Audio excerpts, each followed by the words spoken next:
প্রিয় দর্শক শ্রোতা, আজকে আমরা জানব সূরা সাবা আয়াত 40 থেকে 49। বিসমিল্লাহির রহমানির রহিম। যেদিন আল্লাহ সবাইকে একত্রিত করবেন, সেই দিন তিনি ফিরিস্তাদেরকে জিজ্ঞাসা করবেন, এরা কি তোমাদের উপাসনা করত? জবাবে ফেরেশতারা বলবে, ইয়া আল্লাহ, আমরা আপনার পবিত্রতা বর্ণনা করি। আমাদের সম্পর্ক আপনার সাথে, তাদের সাথে নয়। প্রকৃতপক্ষে তারা জিনদের ইবাদত করত। তাদের অধিকাংশই জিনদের প্রতি বিশ্বাসী ছিল। সুতরাং আজ তোমরা পরস্পরে একে অন্যের কোনো উপকার করতে পারবে না এবং অপকারও করতে পারবে না।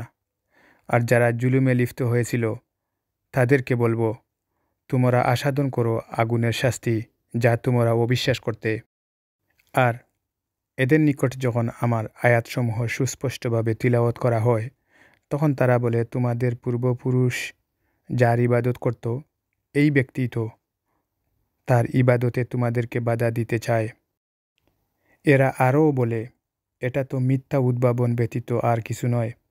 এবং কাফিরদের নিকট যখন সত্য আসে, তখন এরা বলে, এটা তো এক সুস্পষ্ট জাদু।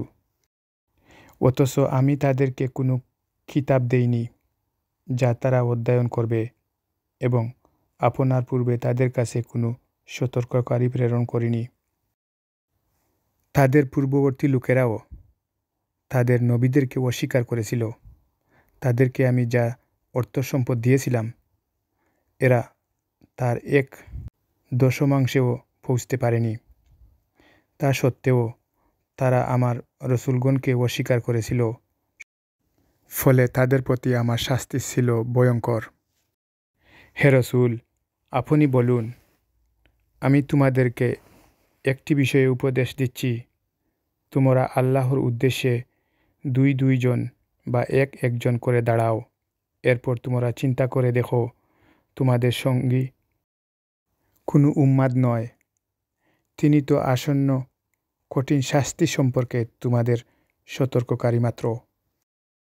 বলুন, আমি তোমাদের কাছে কোনো পারিশ্রমিক চাই না, বরং তা তোমাদেরই রাখো।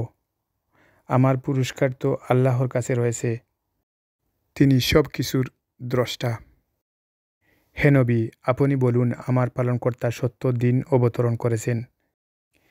তিনি গায়েবের যাবতীয় বিষয় ভালোভাবে জানেন।